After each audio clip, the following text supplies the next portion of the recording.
Hi, my name is Amanda Thomas. I am going to talk to you today about asthma, how it affects us, and what it does to our body. The National Heart and Lung and Blood Institute explains to us that asthma is a chronic lung disease that inflames and narrows the airways. Our airways are tubes that carry air in and out of our lungs. People who have asthma, their airways are always inflamed, and the inflammation makes the airways swollen and very sensitive. When the airways react to this, the muscles around them tighten, and which in turn makes the airways even more narrower, which is causing less air to flow into the lungs. And this can make the swelling even worse, which makes it even more difficult to breathe. This causes a chain reaction and produces asthma symptoms every time a person's airways are inflamed when they have asthma. There is no cure for asthma. Even when you feel fine, you still have it. And it can flare and hurt you at any time.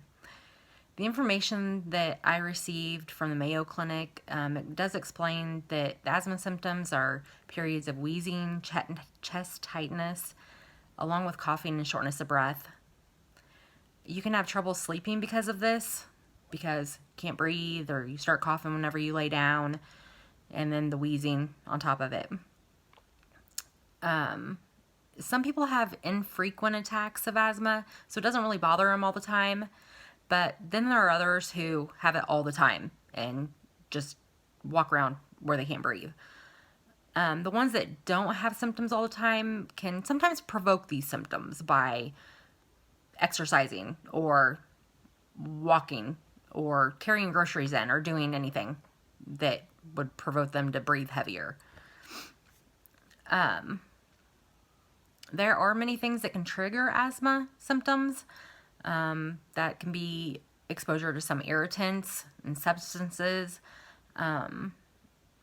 Even some alcoholic drinks can trigger this, and little things as small as ibuprofen or an aspirin.